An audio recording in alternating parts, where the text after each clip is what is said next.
Geek Out! Hey, and welcome to another Geek Out commentary. I'm Sam. I'm Chris. I'm Jake. I'm Josh. And we're continuing our 50th anniversary celebration of Star Trek and our countdown to Star Trek Beyond with the first good Star Trek film, Star Trek II, The Wrath of Khan, which many people refer to as their favorite in the series. I would agree with them. But yeah. I would agree with the argument that it is the best, not my personal favorite, but like from a technical standpoint. But yeah, definitely the best of the classic Star Trek. Potentially the best of the overall. Take that, J.J. Abrams. Taking you to task. I've seen this movie once, and I feel like movies, there's like this gauntlet effect that they have when we watch these movies at like almost 11 o'clock at night. So like the true test to be if I like this movie will be this viewing. Oh, because I remember enjoying it when I saw it, probably like 2-3 years ago now. We had watched it in preparation for Star Trek Into Darkness. We watched the episode that inspired it. We watched this, and then we watched 3. So we'll see. Yeah. This is probably the first, actually supposed to be good Star Trek film that, I've enjoyed. I feel like out of the I feel original like as the first well. one was supposed to be good. Yeah. Well, I tried. I mean, I don't consider it bad because I can make fun of it and have a good time doing that. If it's truly bad, I can't even find any way to lampoon the film. It goes off it doesn't even hit the so bad it's good end of that, criterion. Yeah, exactly. So this one's good because it intentionally actually is good. And without much further ado, let's get this motherfucker going. So We're gonna do all Wrath Khan like this. what's up, No, we're not. guys? I'm gonna try. Josh is going to do it for sure. So we're watching I guess this is the Blu-ray. Yeah, I mean, We're watching the Blu-ray cut of this. You should be fine with whatever version you're watching because I've never heard of any. Starting with the DVD version of the film, starting in the 90s, the network version became the official version of Star Trek II.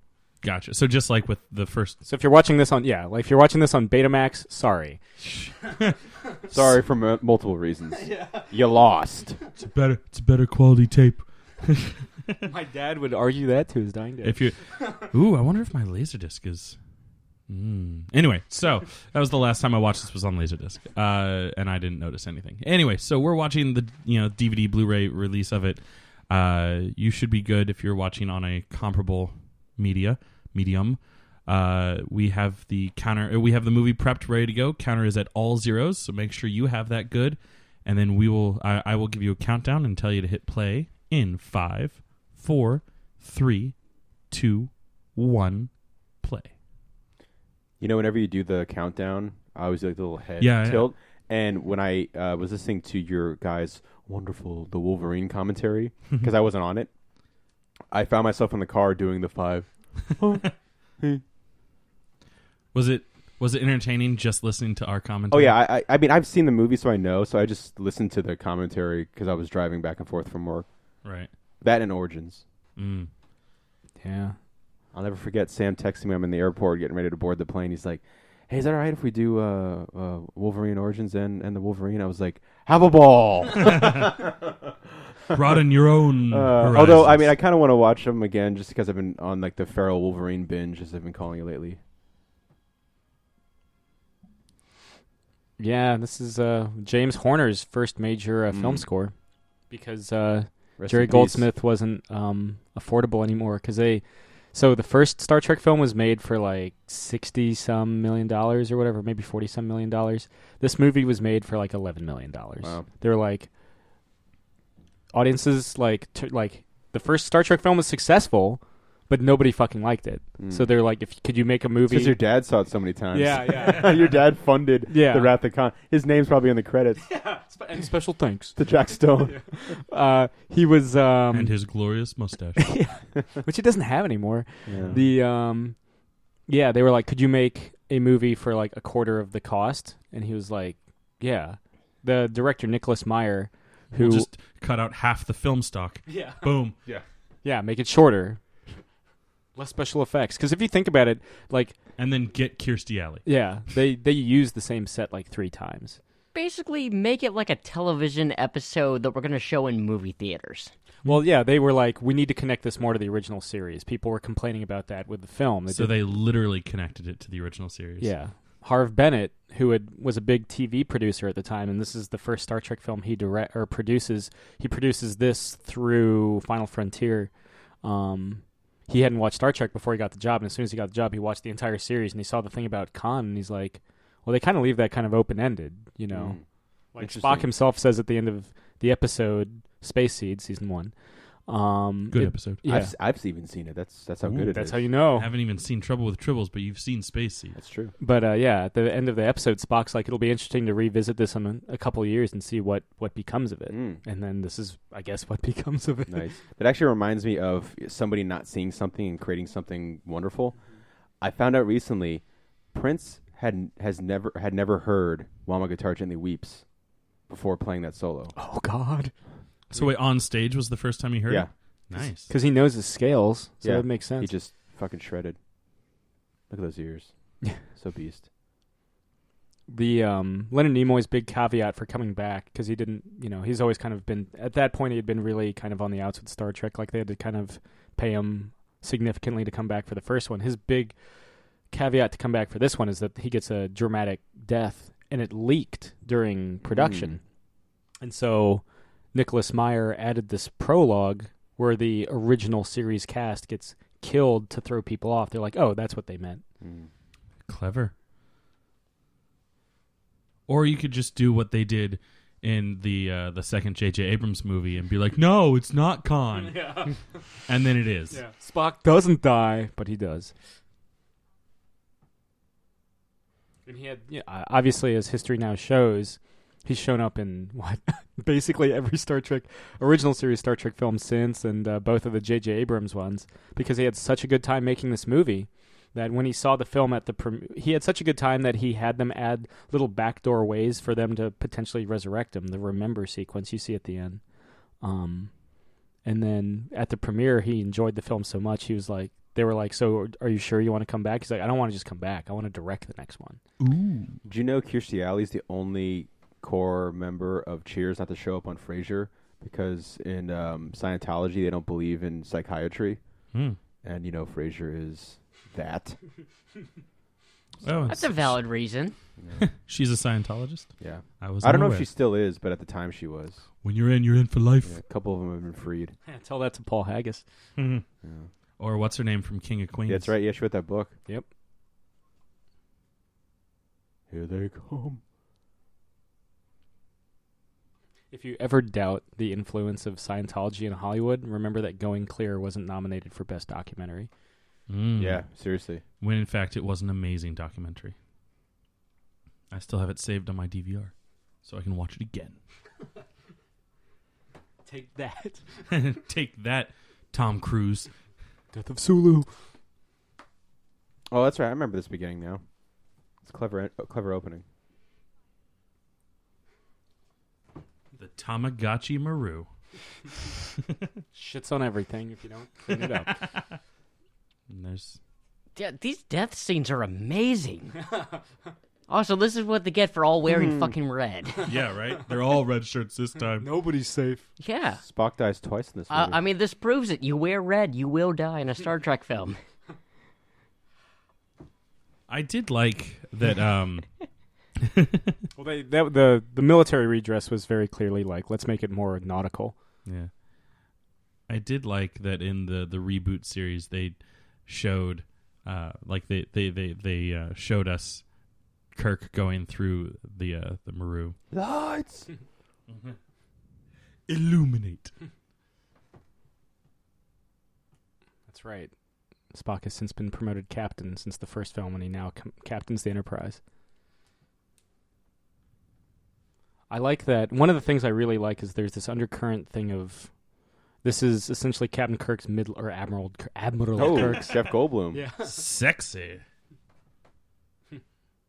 This is essentially Kirk's midlife crisis, and one of his greatest skeletons in his closet comes back to haunt him, literally.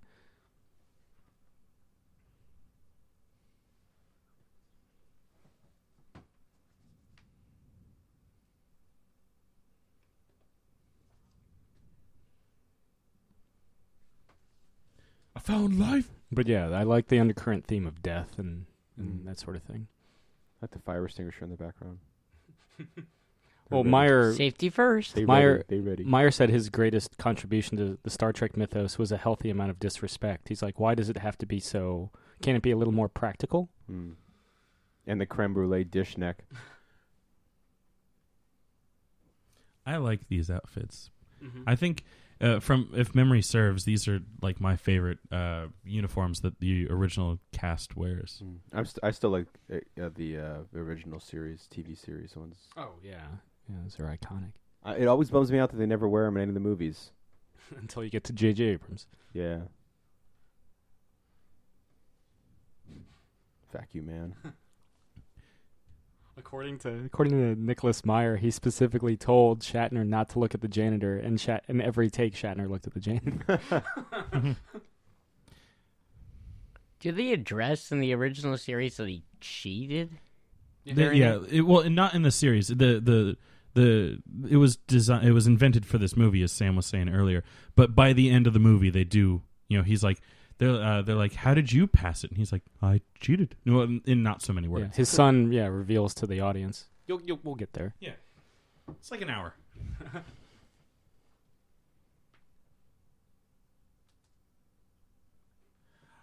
I do think it's weird that this training facility would have pyrotechnics on their simulated. Spared no expense.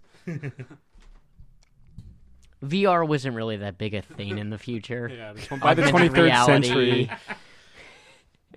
They like real old-fashioned pyrotechnics in their faces.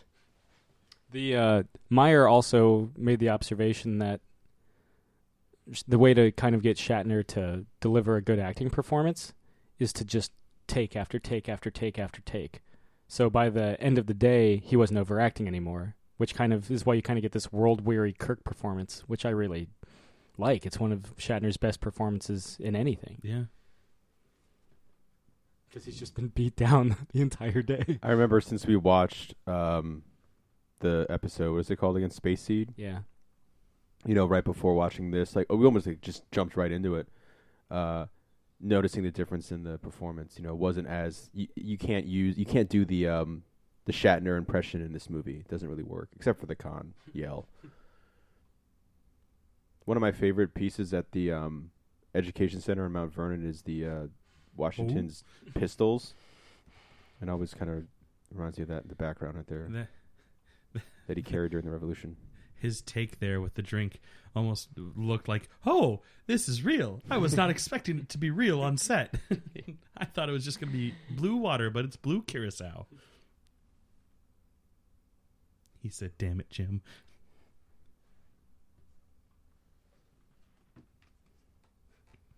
Yeah.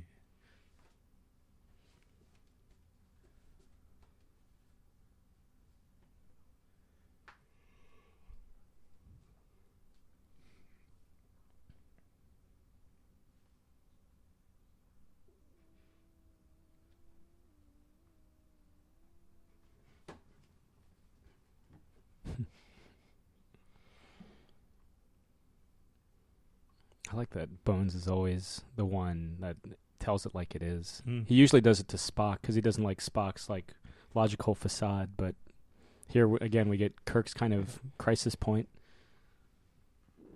Bones has to be there to tell him, just shut the fuck up. You know what you want. Yeah, Just do it. you're piloting a star. Yeah, there it is.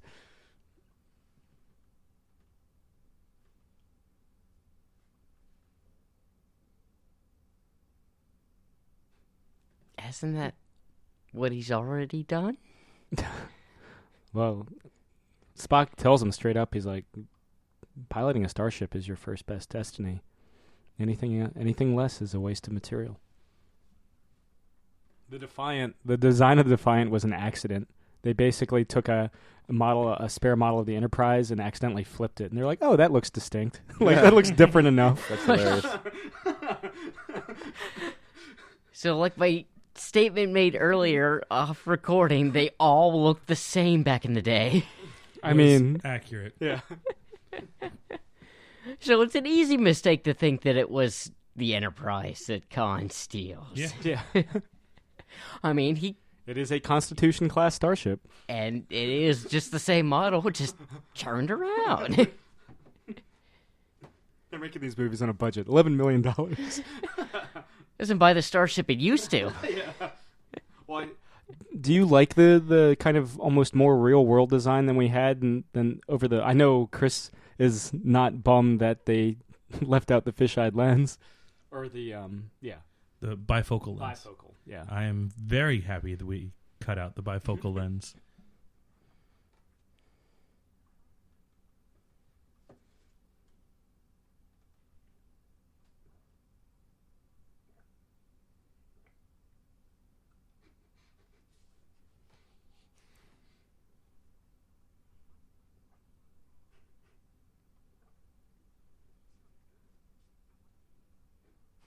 For some reason, that reminded me of, what's that? Huh? Oh, it's a gnat farting on Mars. Ah, deep cut.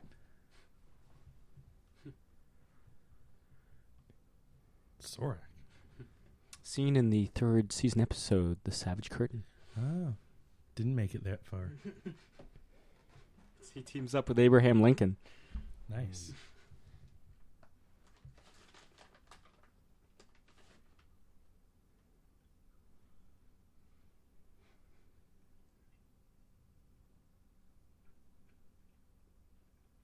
Superman?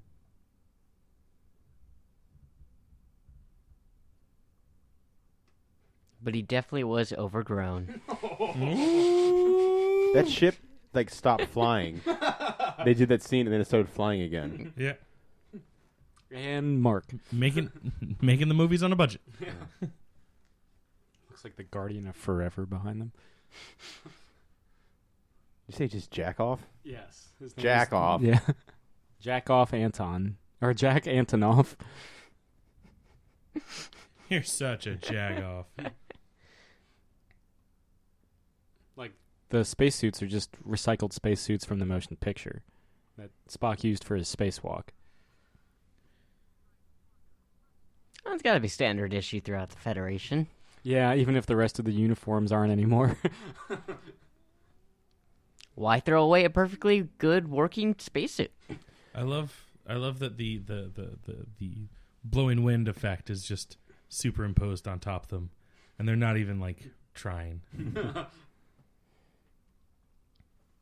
I think It's called method acting. the big discrepancy I think a lot of fans kind of cite is Chekhov isn't in, or Sulu for that matter, but Khan specifically calls him out. Chekhov isn't in Space Seed. And so it's kind of weird that Khan recognizes him, though theoretically he could just be somewhere else on the Enterprise that we never see. Yeah. Enterprise is a big ship. We talked about that last week. Yep, 450 crew. Yeah, sucker. Rooms I didn't even know were there.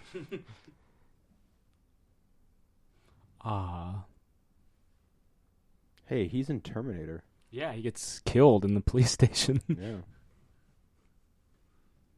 He's also in the Star Trek Next Generation episode Darmok Angelad at Tanagra. Ooh, I know that one. He's the alien that's down there with Picard. Oh.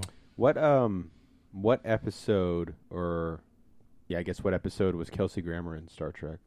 He is in Time Crash in, I want to say, either season 2 or 3 of Next Gen. If you haven't seen it, you should check out the cast of Frasier minus Kelsey Grammer. Actually, did a thing I think when David I. Pierce was hosting the Emmys. I think it was where they do a Star Trek scene, but all the cast of Frasier is the crew of the Enterprise. Moby Dick. Moby Dick's a big reference here. Botany Bay. Khan straight up quotes it. Botany Bay. Say it one more time in case we didn't get it at home. I bet you didn't see that coming. I feel like he just does, like, what's his face? Aaron Taylor Johnson just does that impression of Chekhov for Quicksilver. The one thing that I'm bummed out in both versions of Quicksilver, he doesn't have those little horns for hair, you know? Yeah. That's what makes the character. Kylo Ren? Yeah. I was about to say, that's a lot of Kylo Ren extras. The Order of Ren, man.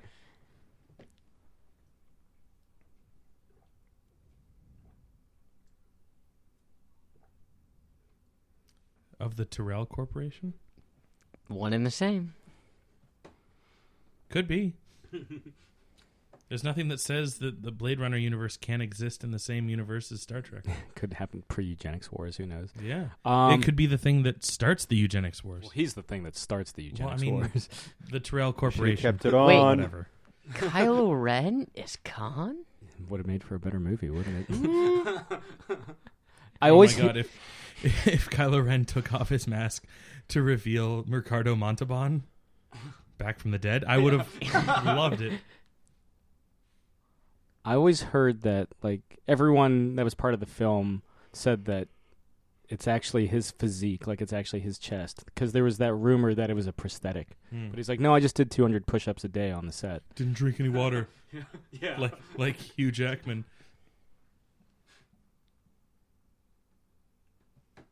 You're just like, you are in Terminator.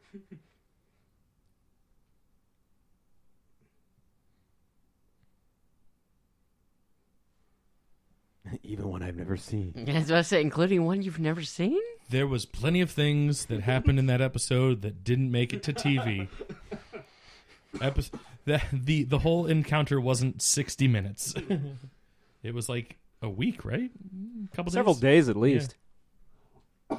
And it's not like Chekhov just wasn't on the ship those weeks. He just wasn't in the episode. No, he just saw him walking from his trailer to the set.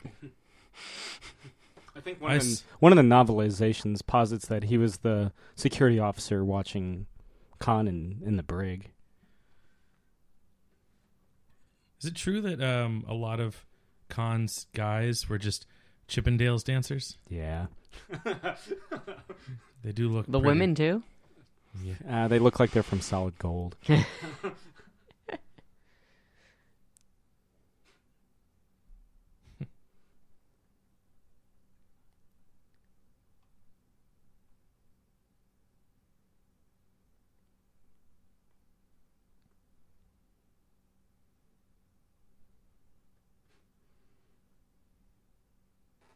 At the time, Montalban was still making Fantasy Island, so they had to. That's what he's from. Yeah, so they had to accommodate his filming schedule, which is admirable.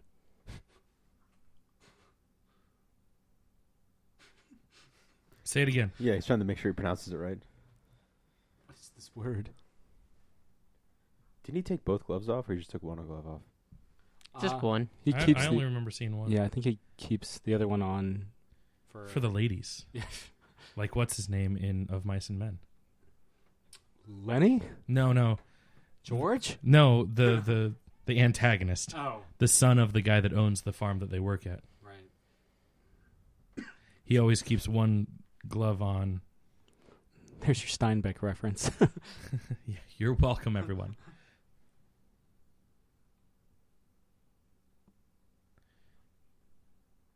Because of Malcolm McDowell.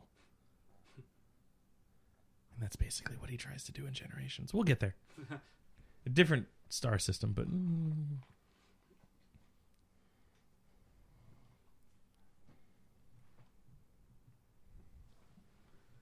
But yeah, the altered shooting schedule for Montalban is why they rewrote the script, because originally there was a face-off briefly between Kirk and Khan, and then Khan personally maroons Kirk on the dead planet, as opposed to the final film where he just strands him there.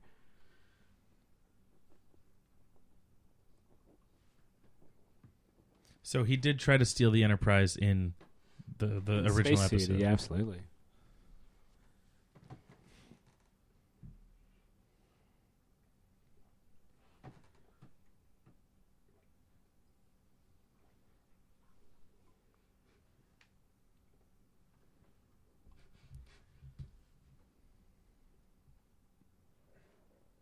I'm going to say it again with my physique. That's not attached to my body. Once more and with feeling.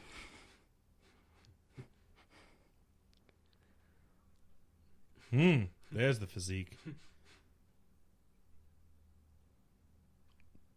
Yeah, no, it looks pretty fake. Yeah. The worm, not his chest. I'll show you a fake worm.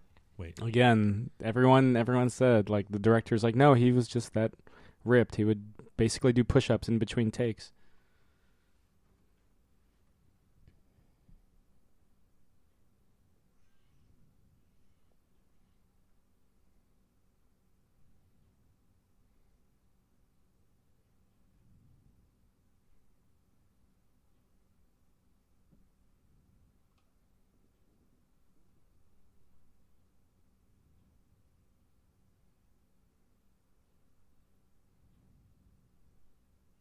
Cool practical effects.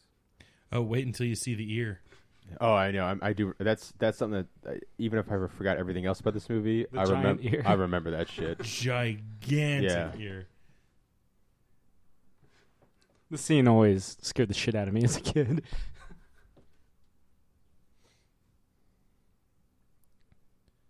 Yeah, but this is like child's play to like what they show in Alien. Again, as a kid, I'm fine. Also, aliens like are Hard. the hardest.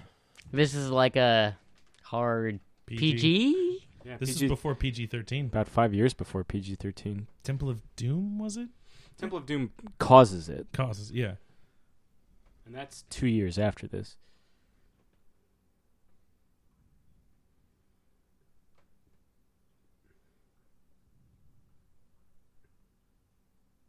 It's Admiral.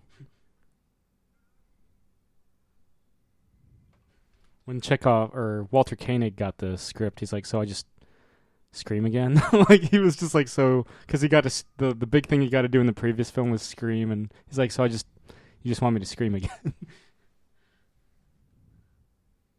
I feel like that was different from what I remember. Maybe that Still was one was- of the changes between my Laserdisc and this. Still was a pretty big ear. Yeah, but I remember more of like a head-on shot. You get one when it comes out. Oh, maybe that's what it is. We'll get to it. T. Kirk? I don't know, to him, would it be T or Yes. R? This is post Animated series. animated series, so it's T. It looked like he was on the John reading a book. So basically he was doing a captain's log. Getting one out. Hey, I wonder if this scene's going to take another 10 minutes. They gotta fly around at least 3 times just to make sure you remember what the ship is. What they did to cut down costs is they just reused some of the space dock footage from the previous film. They're just like, well, we have it. We certainly Yeah. got enough of it. I am watching the original film right now, aren't I? Yeah, but they skipped all the way to the docking part. Yep, that's the exact same shot. That too. Why not? I mean, if it's going to look essentially the same anyway.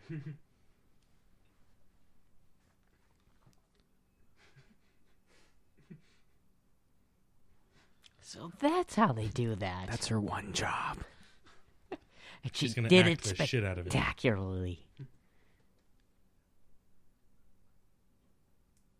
But first death. Always death first. Let's continue to state the overall theme of the film. Death. Ah, more havocs.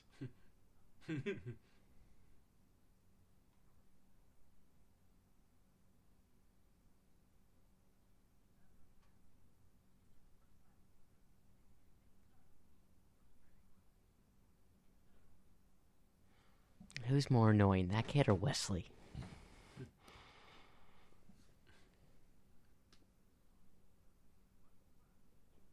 Ooh.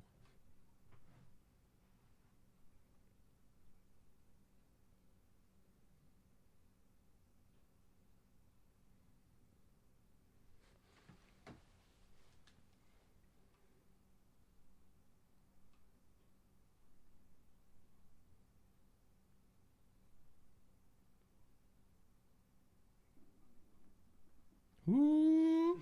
He's the most dash human.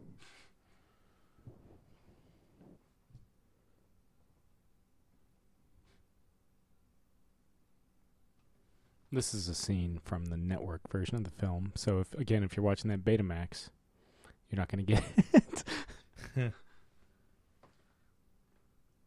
The guy in the background is like, got one job. Look like I'm paying attention.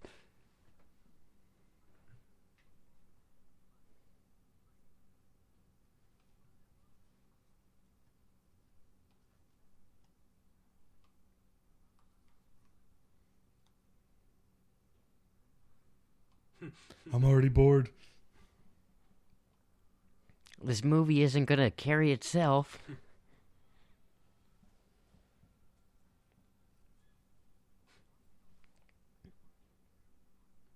It's Kit. I guess once they canceled Knight Rider, Kit had to get a job somewhere, so he got into Starfleet. This is what happens 200 years after Knight Rider. Or it's just a Cylon in disguise. Because that was the inspiration for the red light on the front of Kit. Fucking toasters.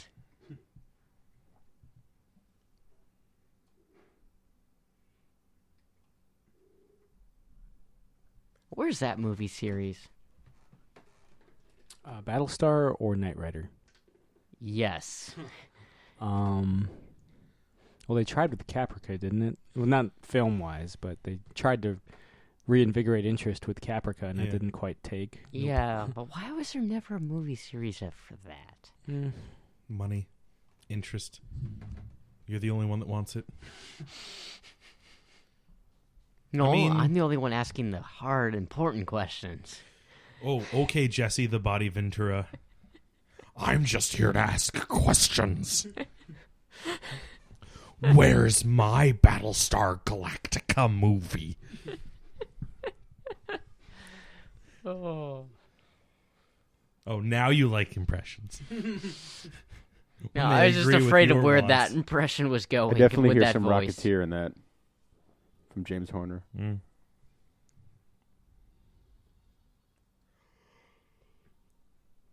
Or do you hear some Star Trek in Rocketeer? What came first, the egg? I like to think the Back to the Rocketeer. egg.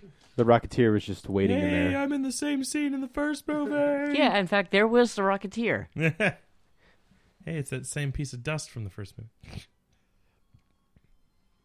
Hey, look, it's that same movie from this same movie. Ooh. Hey, this was a clip from Star Trek 2. Which also happened to be in Star Trek the Motion Picture.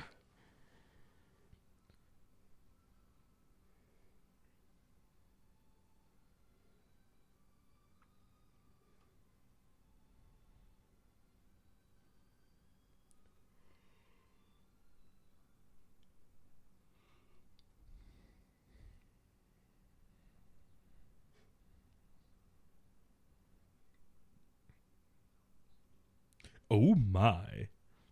Someone decide where they're going, please.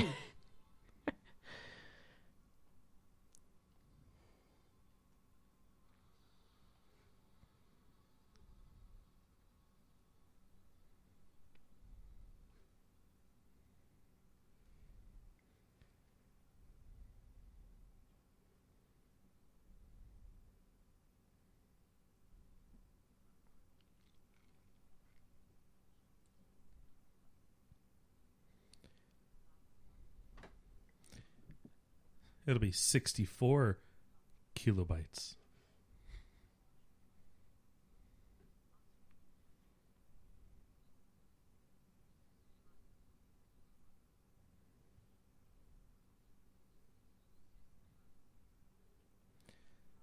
Look at them biceps.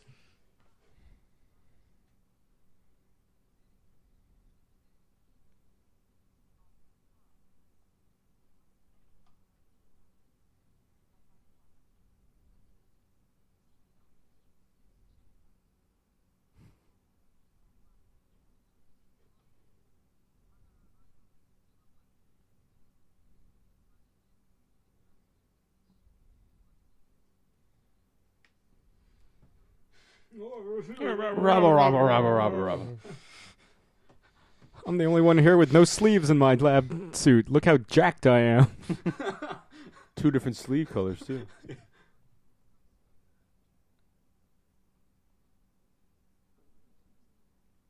T.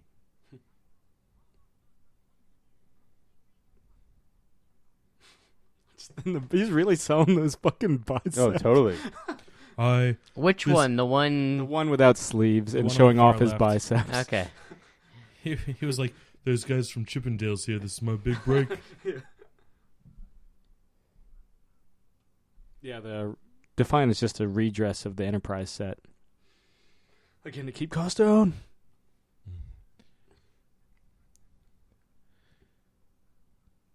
Yes, but look at my pecs. I have an Avengers A for necklace. The A. Which is for Avenger Khan. would he be? The Hulk. Khan? Probably Iron Man. He's got to make do in the fucking desert.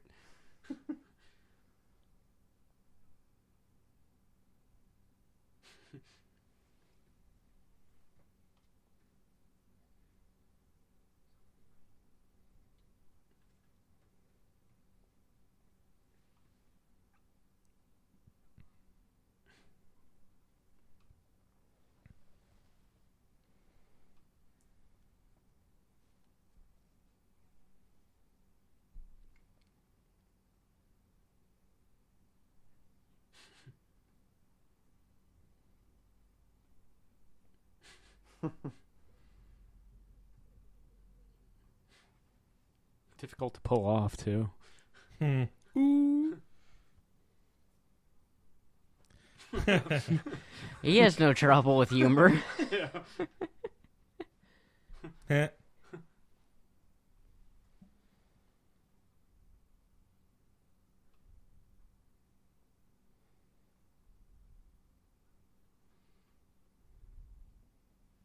Shit, how did you find this number?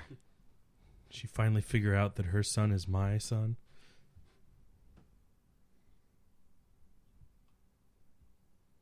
Hmm.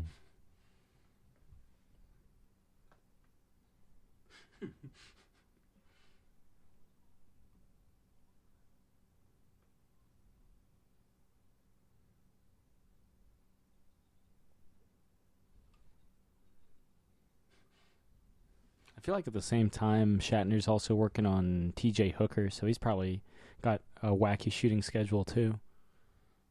Just damn it, text me. You gotta love the future, right, guys? Yeah, everyone's still using convex TVs and everything. Jam. Raspberry. Lone Star. Hmm. We should just do a commentary on that for the next Star Wars movie. At that point, we've already got the other one set in stone. We got So. Force Awakens and Spaceballs.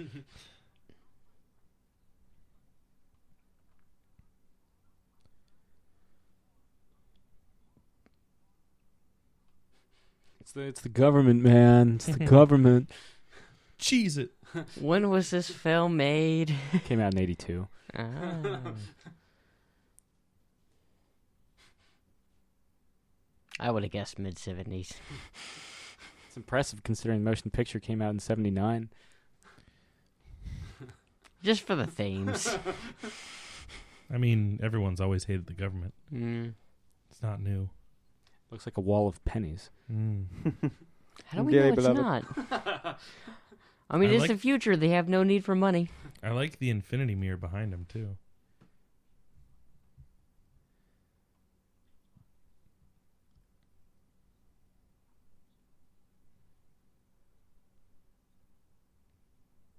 Terror. So terribly awesome. I feel like Kirk has kind of learned the lesson from motion picture to not to take the Enterprise like he did in the previous film.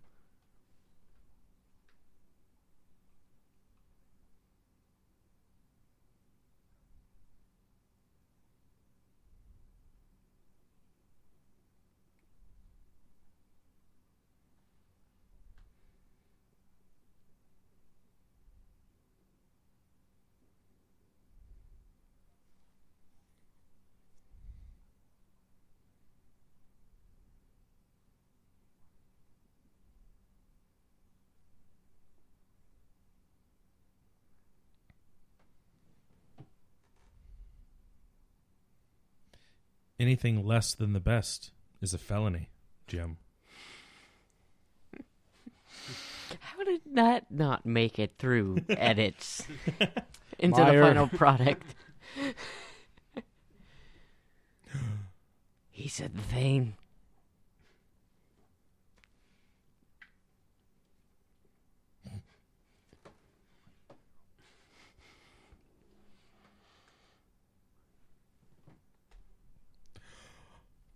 Oh, He said more of the thing.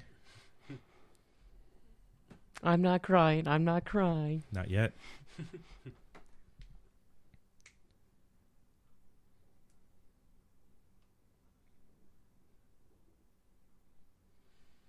Duty. Duty.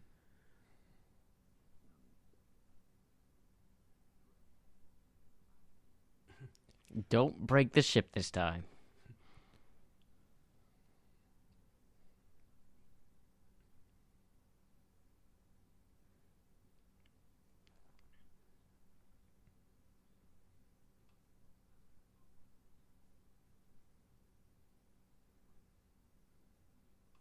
Warp 5, that's some serious shit, Captain.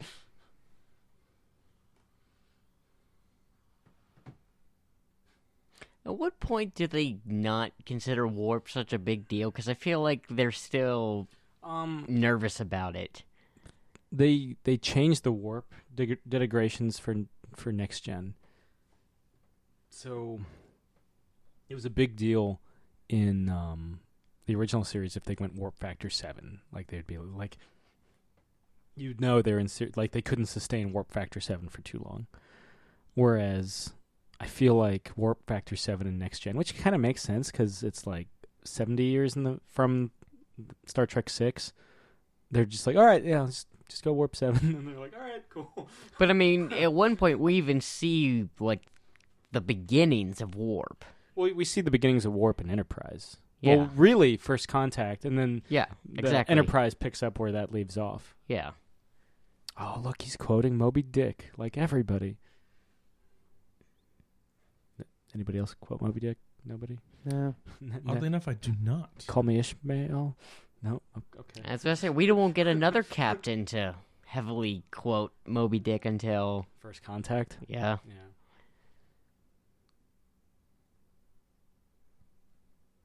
God, it's like they have AT&T. Got him.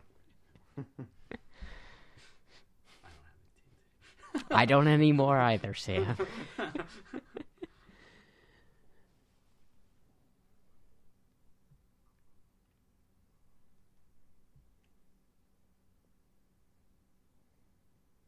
That's like years.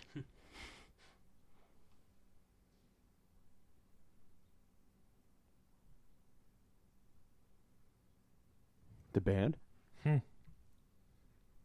Terminator Genesis?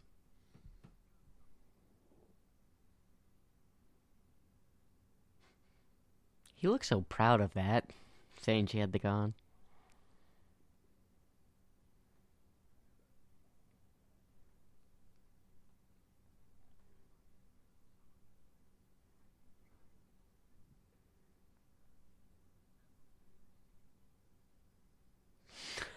Jesus. They're on a budget. That's the best futuristic retinal scan I think I've ever seen. And I use that term best loosely.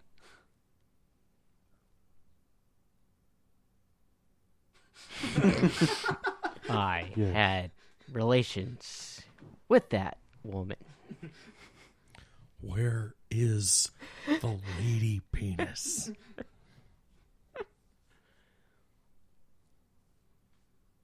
Nobody listening to that gets that joke. So don't think we have done it on the air. It's just something that we say to ourselves. The myth of the lady penis? Oh. Myth. The legend. How has Genesis never used this as like their opening thing for like a band? You know, they're like, what is Genesis? And they're just like playing this. Well, when we do our Genesis cover album, Never. Sign me up. Who dresses up as the giant flower man? Josh. Since he was the first one to sign up. I feel like I'm watching Firefox with Clint Eastwood.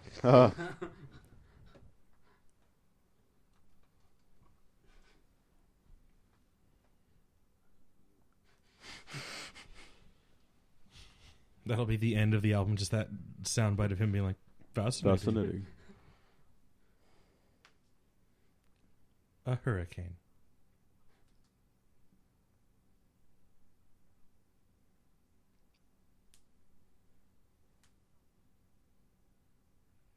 Thank you for your cooperation.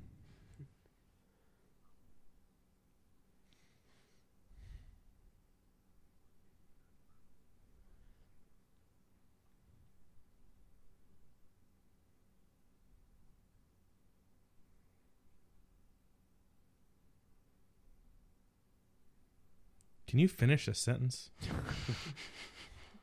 No. I could, but It's a present I haven't felt since...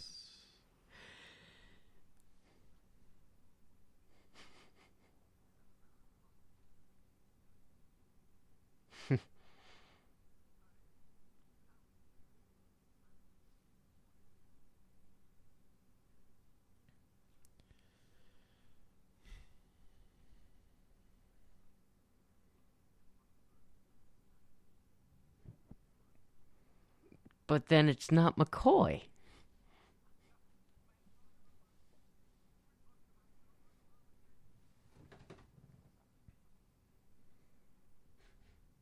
can't finish that sentence. Script won't allow it. Does Captain Kirk ever take off his sideburns and throw them at somebody like Superman does with his S? Because I feel like they'd be pretty deadly. Spock takes his eyebrows off. And his ears. Yeah.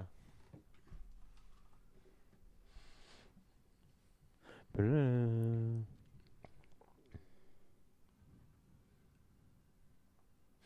coming for you. You know, from a certain angle, that ship looks like the robot from Black Hole. I was about to say, if you say the Enterprise... I just retweeted a picture by One Perfect Shot of Black Hole today. Like it's... Did it involve the robot? No. Aww. I think it's where they're flying across the event horizon. Aww. Good scene. Good scene. Good One- movie. One Perfect Shot would agree.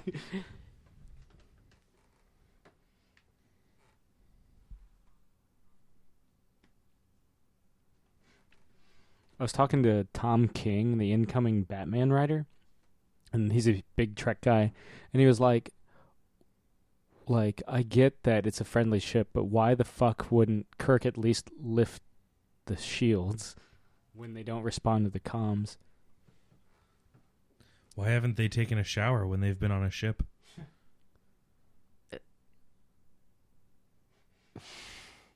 Mm-hmm.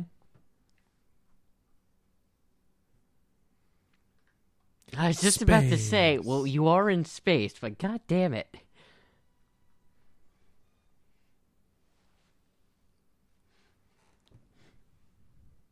If it's Sergeant, peculiar, then raise the shields.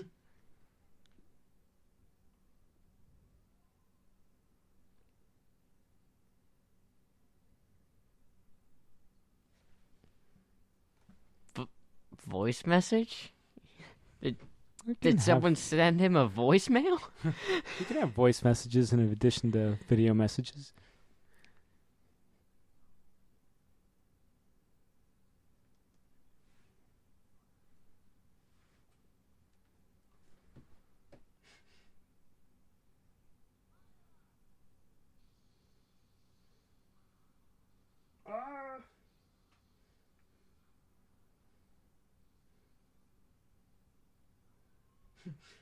There's always somebody that has to like jump across the screen, like ah.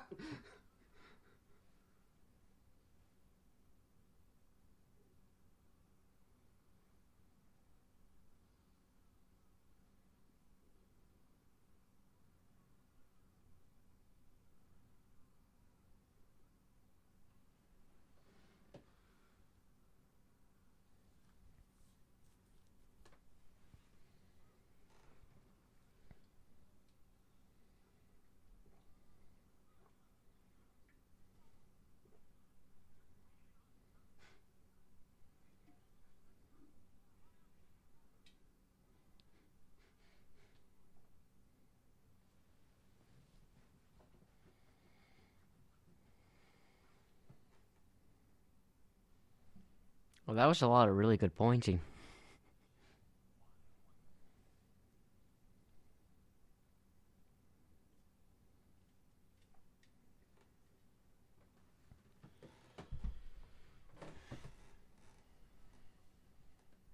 Hang on.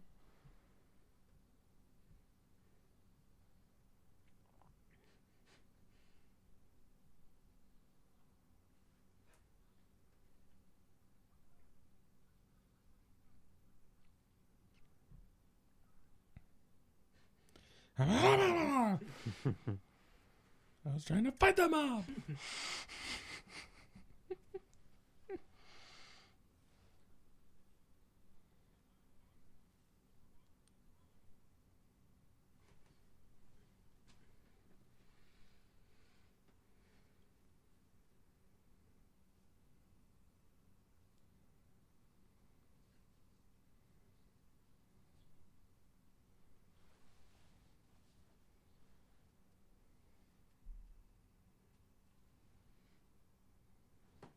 Yeah, Ricardo Montalban always kind of like was bummed that he didn't get to share any scenes with William Shatner. He's like, I had to read my dialogue for our confrontations to a script girl that sounded nothing like William Shatner.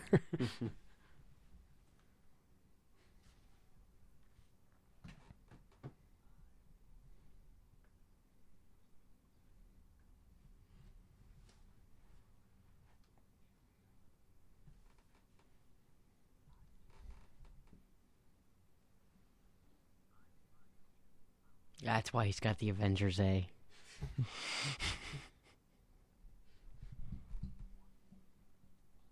I know a lot of people love Benedict Cumberbatch, but he didn't even come close to Ricardo Montalban.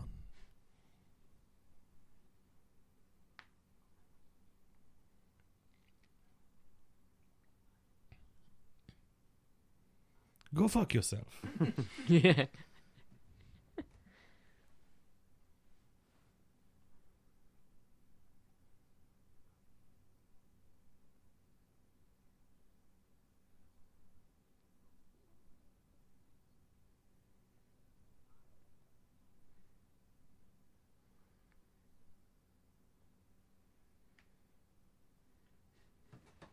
Sir, the bathrooms aren't working again.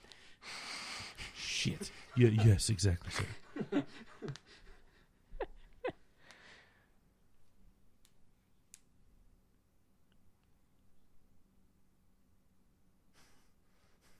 That's the best nod ever. Best nod in film history.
He is quite intelligent. And talking about that smooth Corinthian leather. For anyone that didn't know what Ryan Reynolds was referencing when he's talking about the smooth Corinthian leather, it was a car commercial starring Ricardo Montalban. Oh. Rich Corinthian. I did Well not done, know that. Deadpool. Well done. 5 points to you, Deadpool. 5 out of 5 would recommend again. 5 out of 5 have recommended again.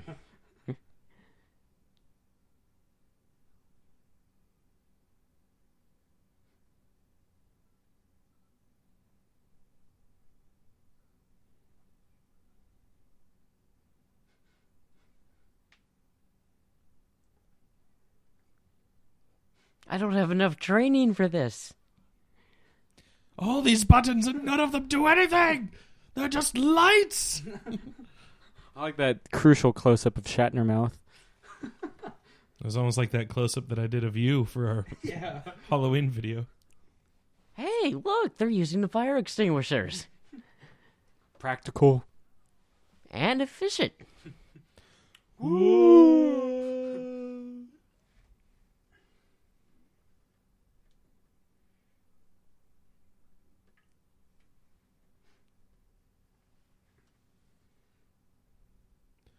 Reliant out.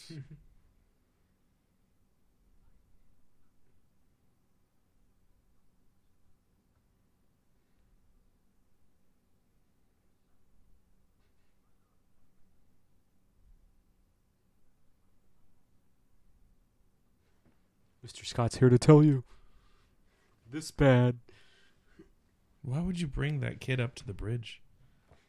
He forgot where the medical bay is? Botany Bay? Oh, no. Botany Bay? Botany Bay?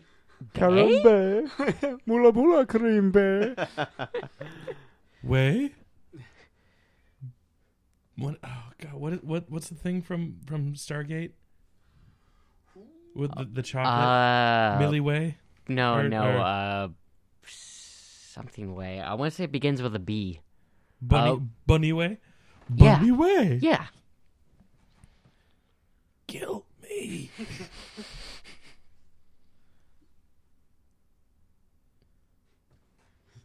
To death. That's what every dying Star Trek fan wants to hear. Warp speed? Ooh. The order is given. Warp speed. Oh, good thing I got this aluminum right here. I think you mean space blanket. I like to get artsy fartsy for a second. I like the visual of Kirk having the shirt top open, tunic open. Yeah, with the white and it being a red shirt, but he's got this white square, and then the kid's bloody handprint being right there in the middle of it. It's a nice artsy fartsy. Even in the future, we still bleed red. Except Spock. He bleeds green. Probably Savick too.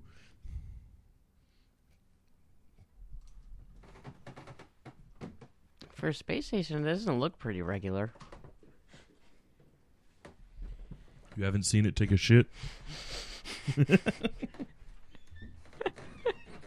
You're right. At this point, it's a little irregular. Ooh. Poop jokes. As Sam leaves.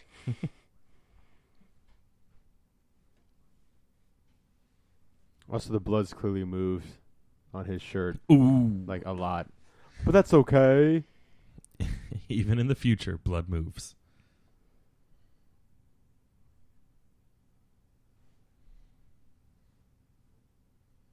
It's a shame they don't have the ability to scan beyond rock. Yeah, if only they could scan Dwayne Johnson. What if Dwayne "The Rock" Johnson played every single person in this movie? I'd be okay with that. Me too. Now, Kirk, don't be a jabroni. Yeah, and like when Khan flies, he goes, "Jabroni!"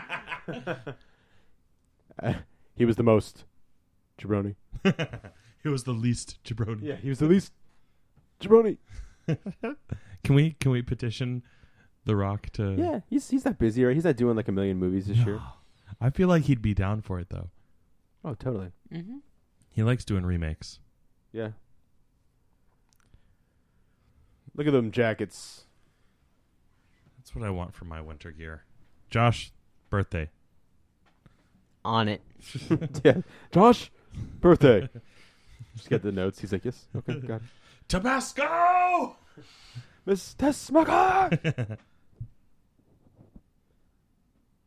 It's like Alien. I wonder how many people got my Tabasco reference. Mm. I'll give you a hint. It's from a James Bond movie I haven't seen. Man with the golden. Which ones have you not seen?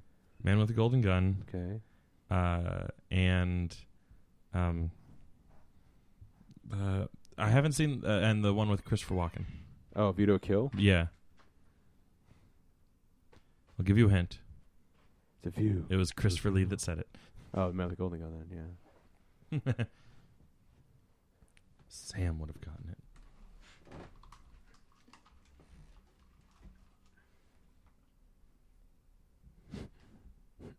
Man with the golden gun. I yelled Tabasco. To us, Mr. Bond, we are the best. Of course, the guy from, hey, it's a random dead man. Oh no, Jason Voorhees was here. Including that buff Asian guy. Use both hands, Jim. You're not Ken Griffey Jr. But we're in space. It's Carol Marcus. Yes.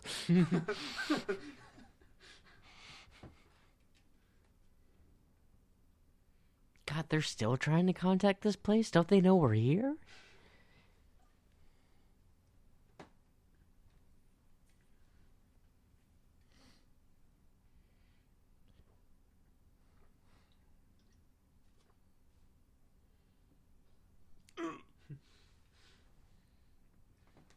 I really want this vending machine.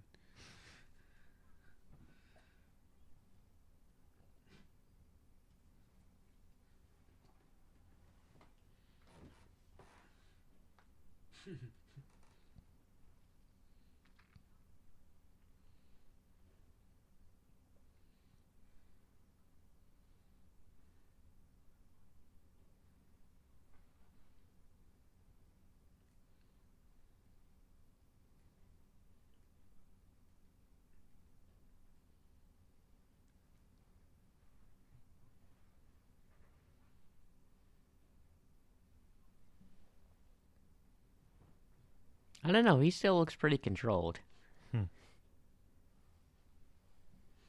Funny you should say that.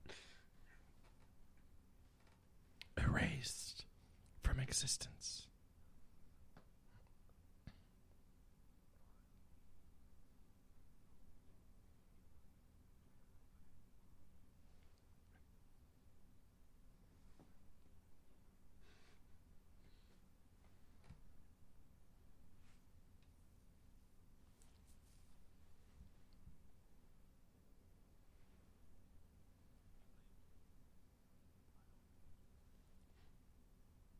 Did you know his wife was dead?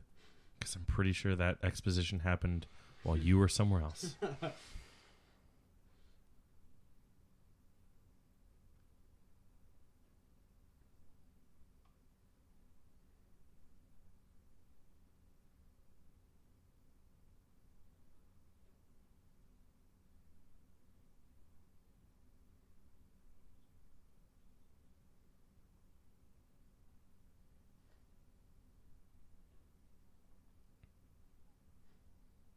Ooh.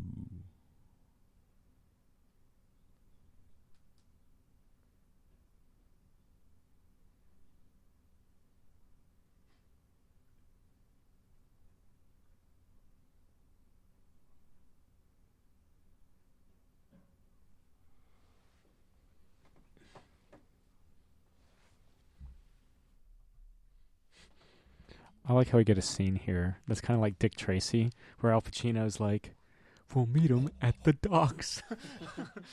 See? Like, they're basically like...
Turns out they just beamed into the middle of space and they all die from being imploded upon.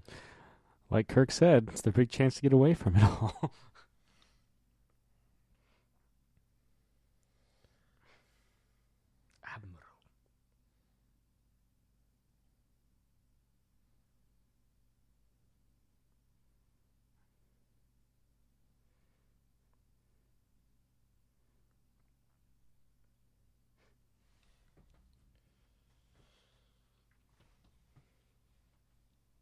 I'm about to beat the shit out of my son with my hands.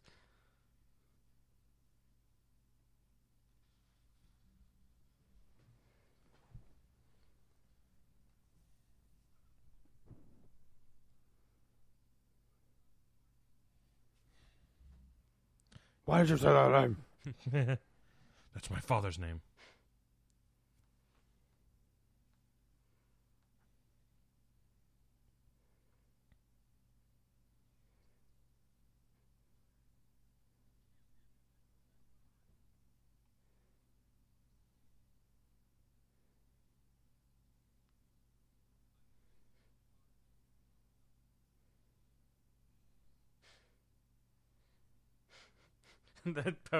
Don't move. That's how he got Terminator. With my power glove. So bad.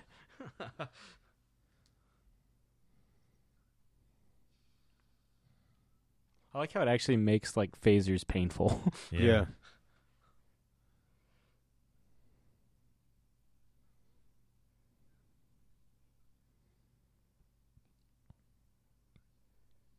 I'll eat your brains. And then I start rocking gold teeth with fangs.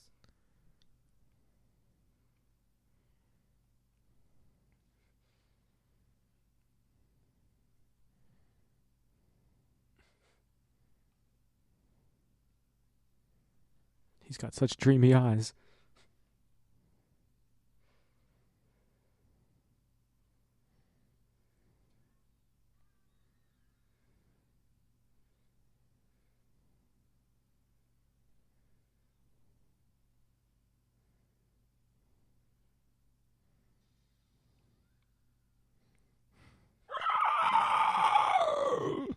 We're about to get your giant ear, gentlemen.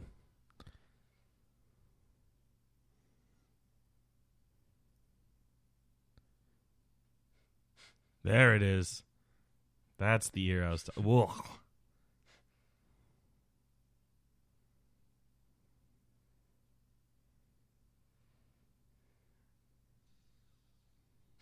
Dead is what it is. Ooh. This is the most iconic scene. I would argue the most iconic scene from the film coming up here. And the angriest we ever see William Shatner in a Star Trek thing.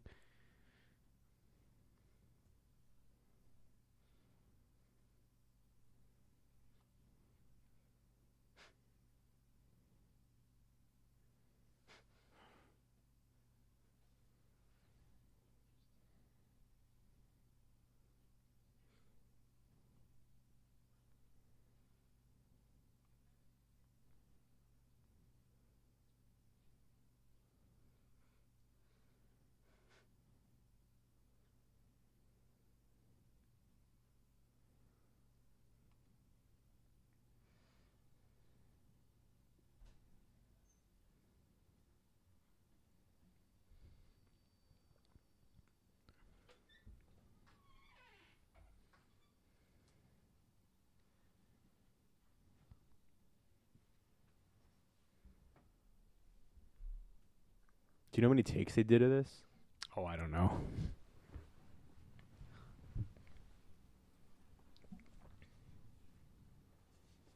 Just making it harder on us fans that wanted them to have that confrontation.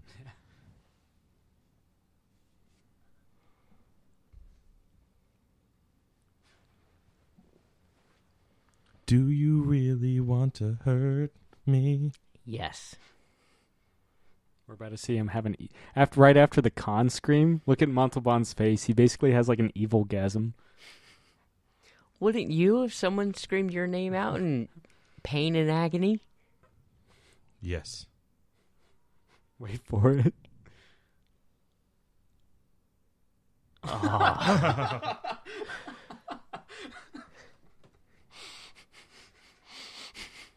Bet you'll never look at that scene the same way again. Was it good I'm for happy. you too, Con?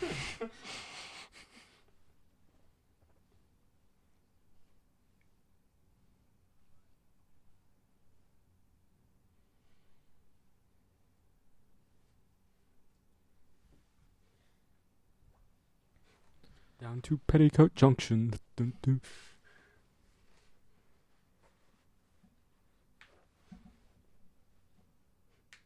Well, okay, it's about a 30-minute episode. 50. Star Trek ran for in an hour time slot. Even with the commercials? With a commercial, yeah, it's 50. Without the commercials? Without the commercials, it's 50. With the commercials, it's an hour. Oh, that would Shorter commercial breaks in the 60s. Yeah. That is Nowadays, it's like a impressive.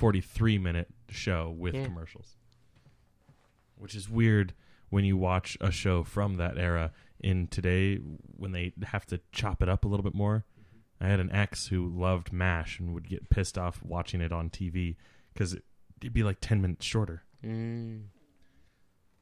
I'd be Or- angry or at that rather, too. 10 minutes less footage. That's a damn good show. I'd be angry about that too. But it was summer, so I don't care. Still a damn good show. Movie was better. Had more Donald Sutherland in it. Yeah, and had Donald Sutherland, period. And Elliot Gould. Yes, as Trapper John. And, Robert Duvall. I was going to say the actor who played Radar because he's the only one who survived the transition. Gary Berghoff. That's it. It had Gary Berghoff. So the TV show. And so did Radar. Yeah.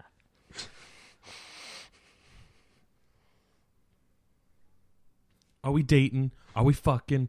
Are we something? Are we nothing? Are we best friends? Oh, that's yeah. Sorry, Childish Gambino. Seen him live. So have I. Cool. Does he enjoy Star Trek? He probably does. He's a nerd. Yeah. I didn't get to talk to him. I mean, Why not? Sam, who's his favorite slasher? you know, I'm trying to get in the middle of full disclosure. I'm trying to get James Tinian the Fourth on the show, and so I get to ask the same question that started that question. Yeah, that's right. He was the first, I guess, big name because you had asked me, Oh yeah. and I'm sure a couple other. He's the first comic book creator. Yeah. You know, you wrote The Woods, right? Yeah. Yeah. That's what we would have him on the show Yeah. for. Is that getting a big thing soon?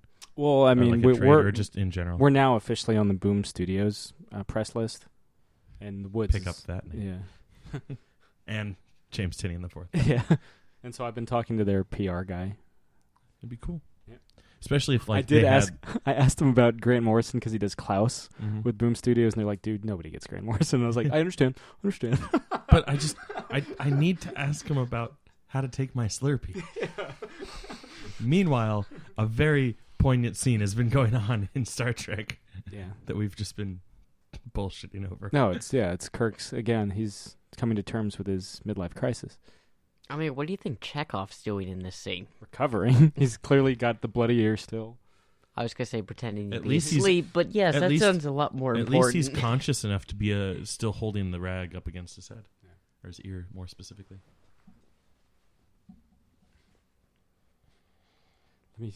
Come with me, and you'll see a whole new world of imagination. Look at this. Everything here, This is what Star Trek the Motion Picture could have been. everything here is eatable. Brilliant. Well put together. Shorter. The Klingon berries taste like Klingon berries. I've never heard of Klingon berries. You've never heard of Klingon berries?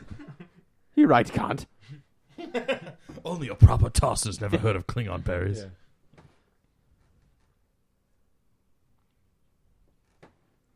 Well, We have replicators for a reason. ooh, swiggity swag. That's like 3 really solid jabs you've had this movie. Not bad. Not bad. Pretty good.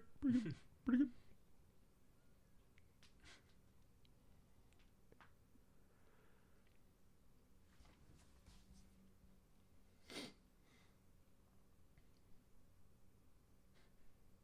What's on your mind? This is where you got what you were talking about.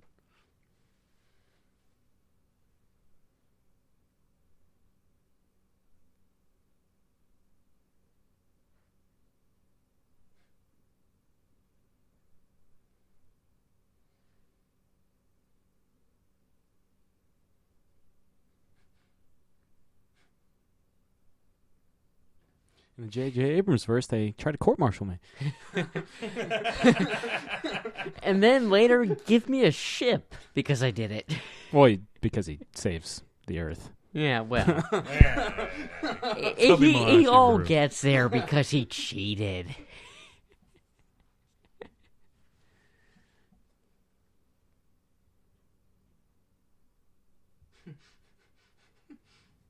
By the way, because this is a movie, I get to cheat again.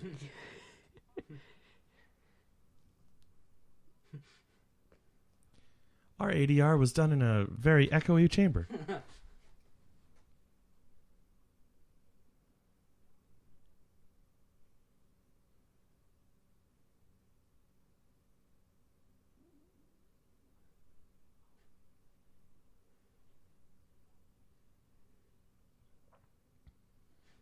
I want a jacket that I can do that with the flap. You can get them, like you can get the Rocketeer jacket, which has that going Mhm. on. Yeah. I would want that jacket. Yeah. So, Chris, you have 3 ideas now for your birthday. Yeah. Gentlemen, Jake, I'm there's sure 3 of you. Jake, I'm sure you've priced it. Yeah, I think it's like 130. That's really not That is- bad for something of that stature. Yeah, I mean regular 3 jackets are like 60, so Well, most Ma- jackets are even more. Yeah. movie replica items, depending, I guess, on where you get it or what the item is, the prices That's like are usually around if you're 200. making a Rocketeer outfit, that's one of the cheapest Yeah, the helmet's what things. in in the That's a rocket couple- pack. Yeah. If you want to have a, Well, I mean, like if a you go screen, with a fake rocket pack, it'd probably Yeah. be a bit easier. what I want to see, and I know, Just I'm go sure with it's a real out there. vacuum. I'm sure it's out there, but I want to see someone cosplay the Rocketeer with the rocket pack from the comic book. It's always the movie, which the movie rocket pack's more well known than It's the comic fine. than the rocket in the comic. But I would love to see someone pull that out. But yeah, I think altogether you can get it for like the entire suit put together for like $5,000. Because yeah, the rocket pack and the helmet are expensive. Well, the helmet, you get a good metalsmith who knows what they're doing. Yeah, it's gonna take them a Meyer. long time to do it.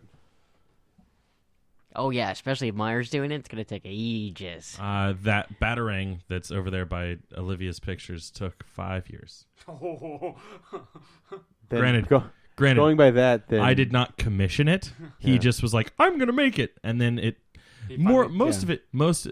One, it took him a while to get around to doing it because it was something that he was doing in his free time Sure. on his own accord. And then 2, it took him like 4 years or like 2 or 3 years to get it to me because I was living in New York when he finished it.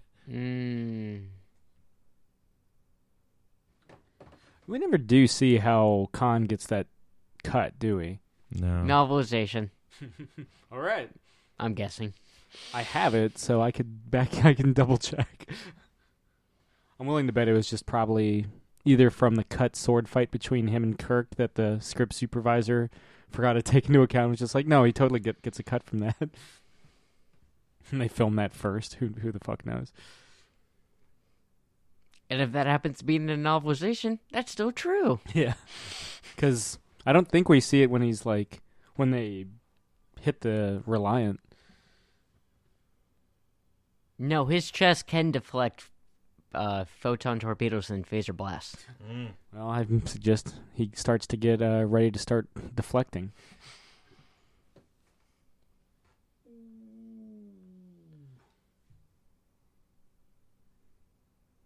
No, guys, really sell that. Seemed like a minor inconvenience. Yeah. That's kind of the point. It's kind of like, huh. I think we got hit by a photon torpedo. Could have fooled me, sir.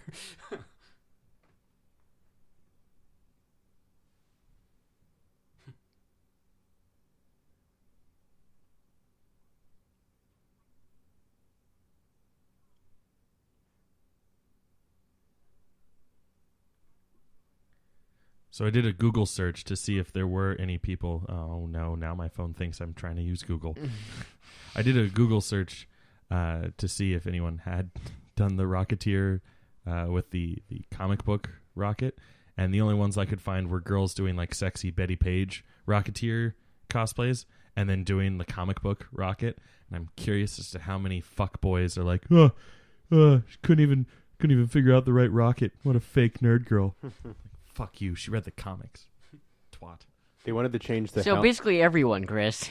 They wanted to change the helmet for the movie, and I don't know if it was. I'm sure Dave Stevens obviously was the loudest in wanting to keep the helmet the same. But they were like, "Look, if you change the helmet, we're not doing the movie." Like, because the helmet was the most iconic part of the. I would argue the most iconic part of the Rocketeer. I mean, it's what Pizza Hut put on their promotional material cups. Oh yeah. Well, if that's the case, goddamn. Yeah. Yeah. Forget Dave Stevens. I mean, Pizza Hut. I mean, to be fair, probably would have had a heavier hand in the financing. Well, if that's the case, goddamn. Yeah.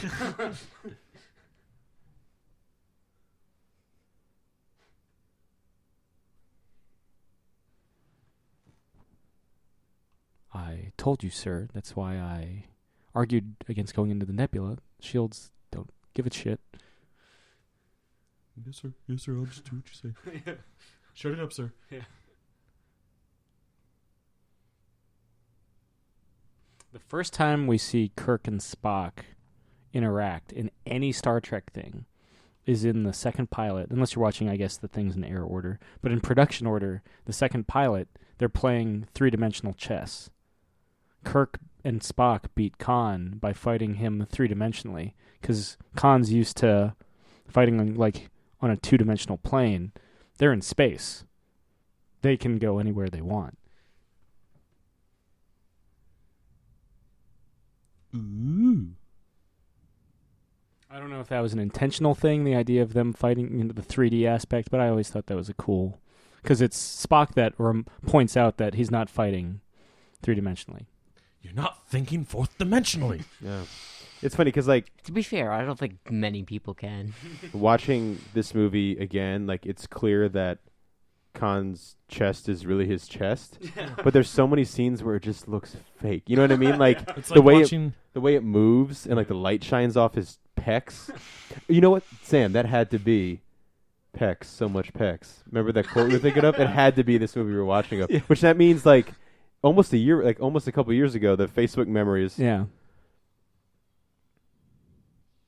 It would be about, because Into Darkness came out in 2013. Yeah. For So anyone it was 3 going, years ago. what the fuck are you talking about? That stuntman almost died. Was the Facebook memories that I'm sure everyone knows about. Sam had quoted me on a Facebook status and just was pecs, so much pecs. Quote Jake Bozick. And I was like, what the fuck movie were we watching where it would have been? It's clearly we were watching this movie. It had to be. The Havoc outfits. I guess they're in reverse.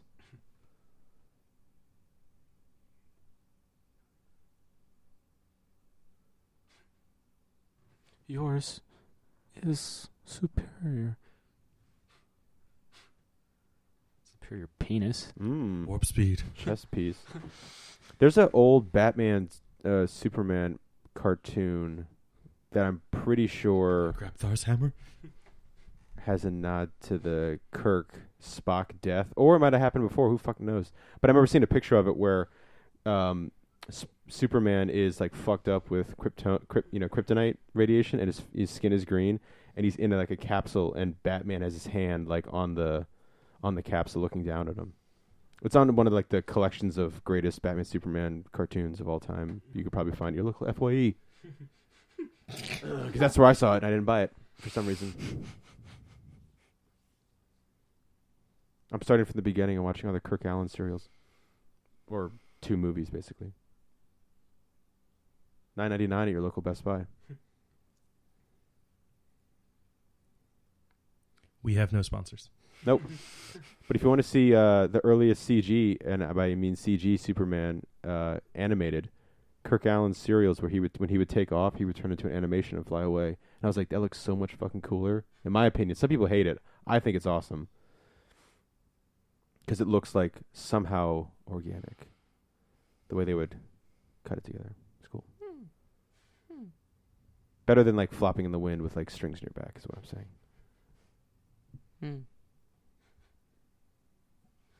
It's the black hole.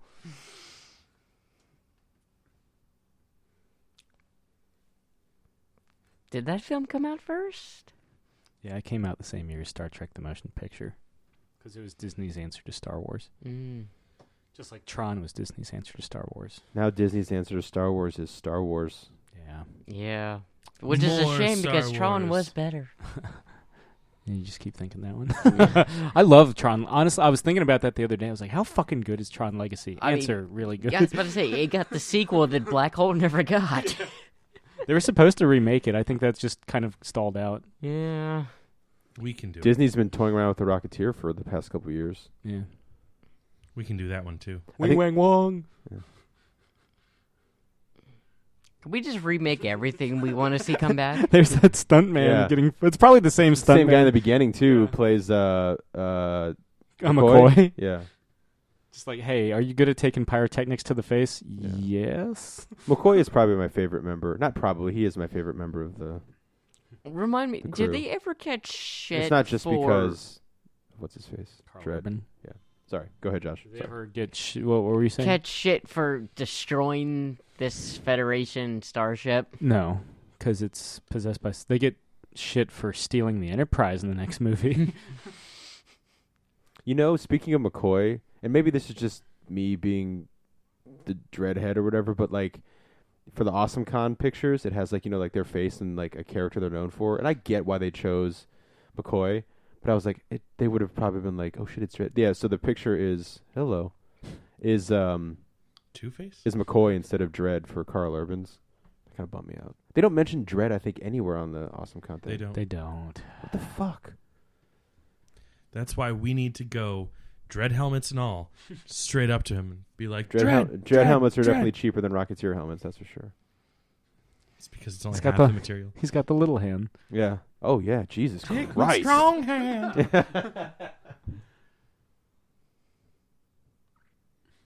For the honor. Rich Corinthian leather. What scene is that again in Deadpool? That's the highway fight scene. Yeah, when he Right at the lands into beginning. the car and. Oh, gets that's his right. face- Have you seen this man? Still, like, for some reason, that line always cracks me up. They, Why is nuking your ship always such a chore? So that you don't do it Yeah, on accidentally. accident. Yeah. Remember how hard it looks in Alien? It's Yeah. not so like you're just like drunk one night. You're like, what's this do? You'd have to go through a lot of steps to blow yourself up. Yeah, but you know, I could actually imagine someone drunkenly accidentally stumbling through the entire why sequence you and also being have like, to- boom! Most of the time have to have someone else doing it with you, too. Yeah, as you'll see next week. Here, he's not so much blowing up the Reliant as he is activating Genesis, which blows up the Reliant and the entire nebula.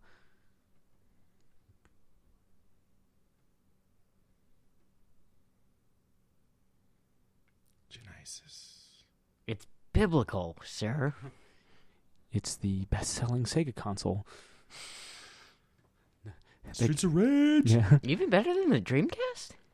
yeah. There's a reason Dreamcast killed Sega's home console ambitions. Huh. That's why there's no Sega console after it. Yeah. Yet. Yeah. There's always the rumor they're like, is Sega getting Gesundheit back into the game? And they're like, no. No. We like doing just games. Yeah. As long as they aren't on a Nintendo platform. Sonic Adventure 2, sir, on GameCube is really fucking good. Sir. Sir. As is the Sonic Advance trilogy on the Game Boy Advance. Yeah, I still haven't heard a good Wii or Wii U title. There are none. Well, no, wait. There's Generations and Colors. I don't know if that was like if that was just being like, no, they haven't made any, or Sam being like, no, they're all bad. There's a lot of them are bad, but Generations and Colors are actually pretty good. I feel like the set for Robot Rock, the Daft Punk music video, was like a set used from this movie. If you've never seen the Robot Rock music video, it's the coolest Daft Punk video because they're actually in it. Perhaps you're right. See, Spock knows. Spock knows it's the best. And he's dead. Well, actually, he's dead long after Daft Punk. But I have to set up my part in the third movie. Give me those gloves, you little fucker. This is a reshoot edition right there. That close up. Yeah, well, that's why I had no time to explain it. Yeah. I do like that Spock doesn't even fucking think about it. He's just like, gotta go. It's logical. Gotta save everyone. Needs of the many outweigh the needs of the few. Yeah, I mean, he hands after the training sequence, he hands Kirk A Tale of Two Cities because of the Admiral's fondness for the antiquities. And at the end of Tale of Two Cities, spoilers for a 200-year-old book, sorry. The main character kills himself to save the main family. Is it safe to hear again? Yes. I'm done spoiling Dickens for you.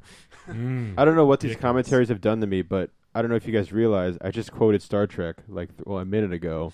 So fuck all y'all. Motherfuck all y'all. Motherfuck all y'all. Nerd. Yeah, right. This fucking nerd. This fucking guy. It's like you're on a podcast called Geek Out or something. Right. We prefer the term geek. I don't. Same goddamn thing.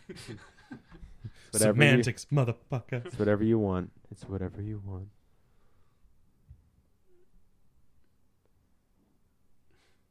You mean 4 gigometers? Gigameters? I got what you were saying. After I said it, I was like, that doesn't sound cool. Yeah. Or it doesn't sound right. Let me try again. Oh, but you can. Oh, but you will. We've been quoting that single line more than any Batman 89 for the past couple weeks. Where do you spend your nights? Yeah. Jesus, there's some weird data mashing going on. It's probably just this copy. You're probably not noticing it on your home video, but like fucking Khan's face is all kinds of weird moving. Like already more so than the already two-faced treatment he's got. Yeah. Nominal. Pew pew. Remember when William Shatner's like talking about George Takei? He's like, I don't know this man. And it's like what? How does he not know this man? 3 seasons of television, 6 films, 2 more seasons if you count the animated series. If you want to see some prime, like the best acting of William Shatner's career, that's awesome. Watch his interview with Howard Stern, or like the when he has George Takei. I think they call William Shatner, and George Takei's like, Bill, we know each other. He's just like, I don't know. I know. It's whatever you want.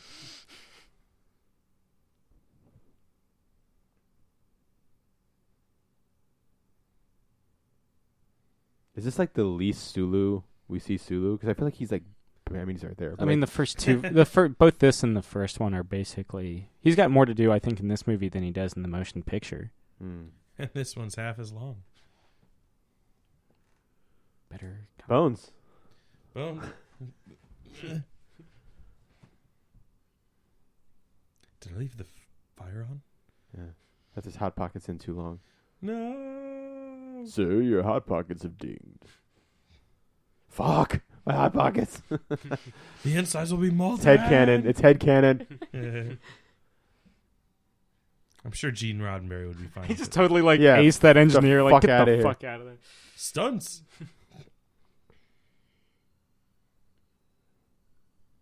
Spock. Originally, the scripted line was McCoy saying, "He's dead, Jim," but DeForest Kelley was like, "That's just going to cut the dramatic impact of the entire scene," and so they gave the line to Scotty. What was that guy doing down there below his waist? Jesus. Yeah, calming him. Yeah. Giving him the calm before the storm, if you know what I'm saying. Yeah. How many times? Or the calm to bring about. Woo! How many times has this Or scene just been the like storm, because fuck waiting. recreated in things? It's one of the all-time greats, man. Don't look at me, I'm hideous. He's also like blinded No. by getting just a face full of the radiation. Wrong way, Spock. Let me fix my shit. He's like just turns around, still faces the wrong way. That's glass. Plastic. Plexiglass.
I can't do the He finger can't thing. do it.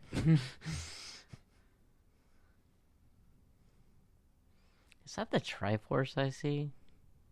Sure. It's a radioactive, but yeah, sure. It is a triangle Yeah. with an upside down triangle inside it, yes. And 3 smaller triangles around it.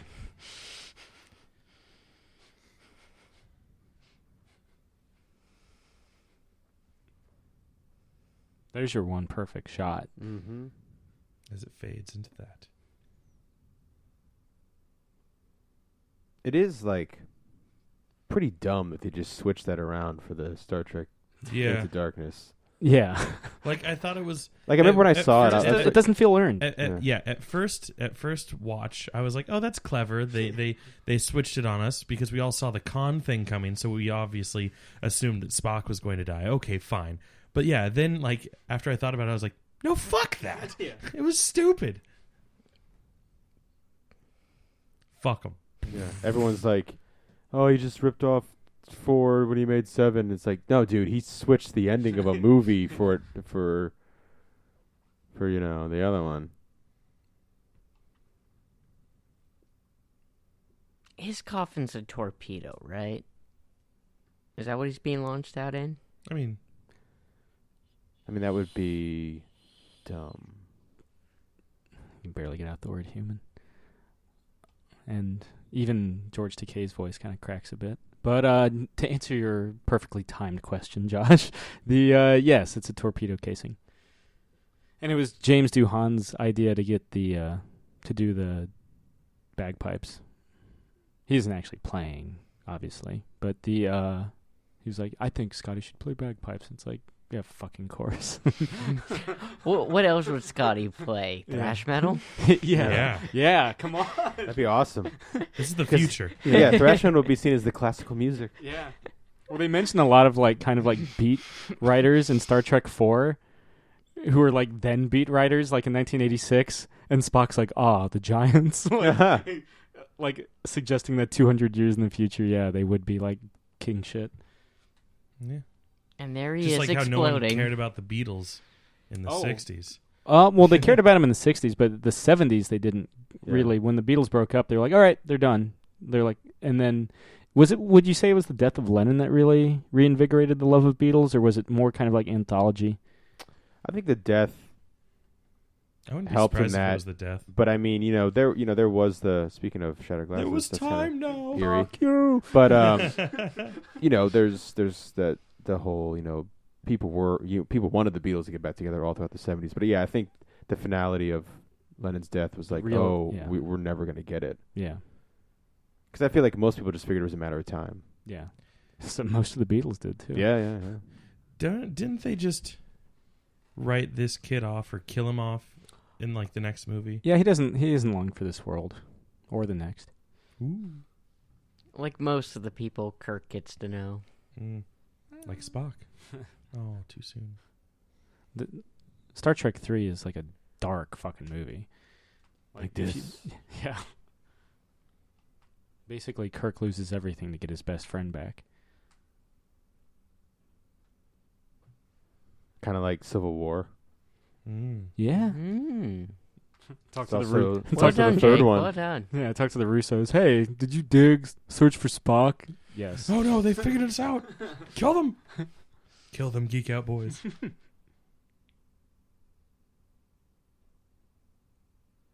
You speak the true. True. Still haven't seen Cloud Atlas. Set aside about a day. It's Maybe 3. I like the movie, but it's It's a long one. yeah. And in theaters you have no distractions, but like when you're at home, you're gonna be like, maybe I should do homework that was due 5 years ago. Get on Facebook. Yeah. MySpace. Angel Fire. Friendster.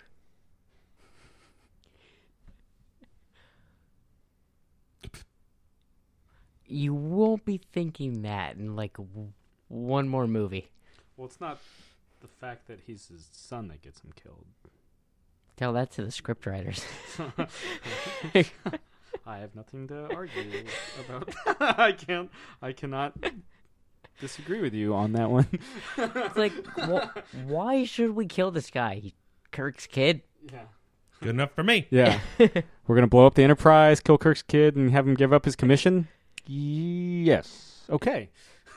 Why are we doing this? He wants Spock back. Okay. Spoilers. 30 years spoilers. 32, I guess, now.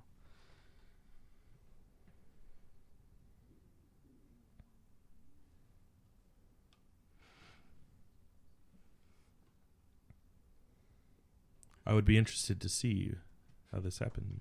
Whatever. In a couple of years. Yeah. Whatever the reference is to.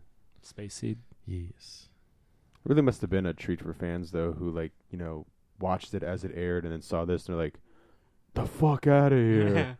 The fuck out of The here. The ultimate Easter egg Yeah. made into a... See like a guy walking in with his buddies. He's like, "Yeah, Space Seed's probably my least favorite episode in the entire." And the Khan shows up. He's like, "Jesus Christ!" I mean, movie's called Wrath of Khan. Yeah. I mean, they could have had It was originally called Vengeance of Khan, to the point, kind of like... Wait for it. This is your parallel. Because he says, I feel old in the beginning.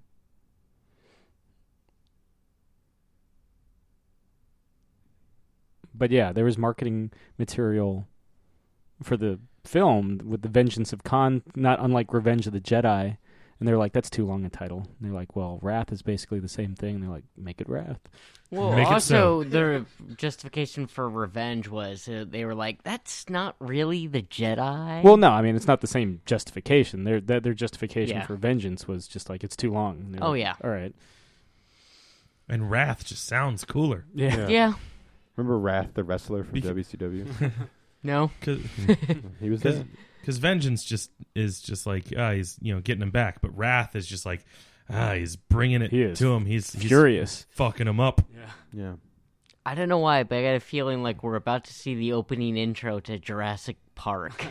They No, filmed... it's the end. It's the end of Batman vs Superman where the Yeah. dirt starts to unsettle. Yeah, or League of Extraordinary Gentlemen. But the... Still haven't rewatched that. this was the last thing they filmed, like, within a month or two before the film came out.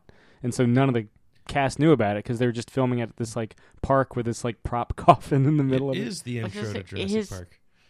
Torpedo just magically landed peacefully on the planet's surface? Shit grew around it because Genesis blah blah blah. Genesis. Yes, I get it. They're a great fucking band. But what did they have to do with the ending of this film, Sam? Well, remember in Sing Street? Oh, yeah. He's just like, listen to Phil Collins. He won't be a problem. Yeah. No self-respecting man listens to Phil Collins. Better than Peter Gabriel. Whoa. Salisbury Hill, bitch. No jacket required. What do you guys think of Wrath of Khan? Still one of my favorites. Pretty wrathy. Pretty Connie. It's a welcome change from the first movie that is Ricardo Montalban. just the worst. One of the worst movies I've ever seen. Waterworld. But this movie is not bad. So It's a favorite of mine. Probably. Stunts. Wow, they had more than one stunt guy. Yeah. Thanks, Gilbert, and his brother Gary. oh, look, senior and junior. Bill. Yeah. yeah. There you go. Father-son duo. Yeah. Pop. It's the John Romita Jr. and Senior of stunt teams. Pumpkin Escobar. Yeah, man. It's Hicks, but no Hudson. it's probably my favorite Star Trek movie, like most people. So, no, it's a good ride, and I think honestly, people are like, odd number Star Trek films are terrible, and I'm like, well, I really like Star Trek 3, dude. So, 5. and we'll get to 5 too. 5 has a very special place in my heart as well. So yeah, we'll definitely hit those up starting next week. So this has been another Geek Out commentary. I'm Sam. I'm Chris. I'm Jake. I'm Josh. Live long and prosper. This has been another Geek Out production. If you enjoyed what you heard, hey, we've got a new commentary every Monday. We've got a special episode every Friday. Of course, there's the usual catching up show every Wednesday. And you get book club episodes just about every Tuesday these days. Thanks for listening.